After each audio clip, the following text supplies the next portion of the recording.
ሰላም ሰላም እንዴት ዋላችሁ? አሁን ወሳኝ የሆነ መረጃ ይዤላችሁ መጥቻለሁ። ይህ መረጃ እንግዲህ ምንድነው ወደ ሰሜን አቸፈር ወረዳ ሳንካራ አካባቢ ወደ ሰሜን አቸፈር ወረዳ አካባቢ ይመራናል።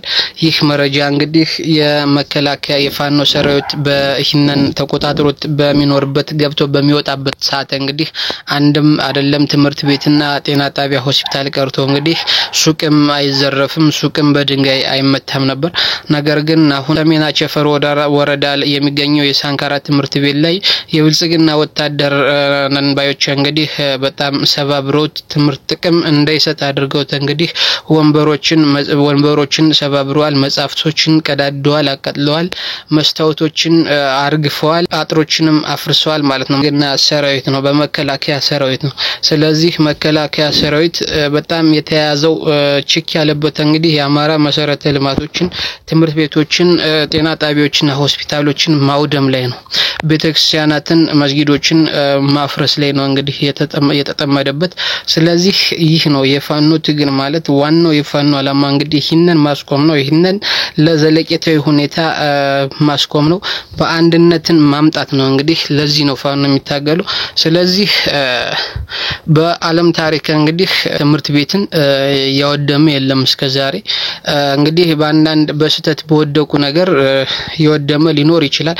ነገር ግን ሆን ተብሎ በልክ በብልጽግና ደረጃ ግን በብልጽግና ጭካኔ ደረጃ በብልጽግና የአወዳደም ደረጃ ግን ያወደመ በአለም ታሪክ እንግዲህ የተመዘገበ የለም እስከዛሬ።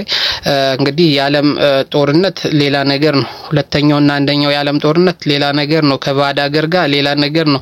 ይህንን ያልኳችሁ በሲቪል ዋር ነው። በሲቪል ዋር ከሱዳንም በላይ አማራ ክልል ብልጽግና የቆየባቸው ቦታዎች ስትሄዱ እንግዲህ አብዛኛው ትምህርት ቤትና ጤና ጣቢያዎችን ካምፕ አድርጓቸው የነበረ ተሸንፎ ለቆ ሲወጣም እንግዲህ ሰባብሯቸው መሳሪያዎችን አውድሞ ነው እንግዲህ እየወጣ የሚገኘው።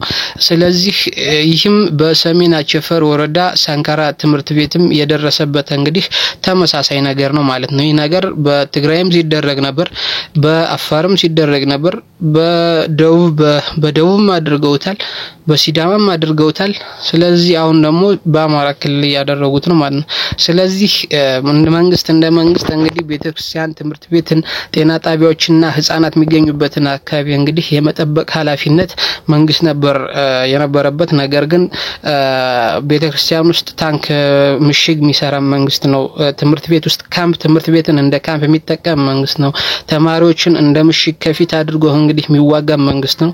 ስለዚህ የዚህ ከሽፍትነት በበለጠ እንግዲህ ከተማ ውስጥ አድርጎ እንግዲህ ህፃናትንም አዛውንትንም እንደ ምሽግ እየተጠቀመ እንግዲህ እየተዋጋ ያለው የመጀመሪያው እንግዲህ በአለም ደረጃ የመጀመሪያው የኢትዮጵያ መከላከያ ነው ማለት ነው። ስለዚህ ይህንን ደግሞ ሁሉም ኢትዮጵያዊ መታገል አለበት በአንድነት እላለሁ። አመሰግናለሁ።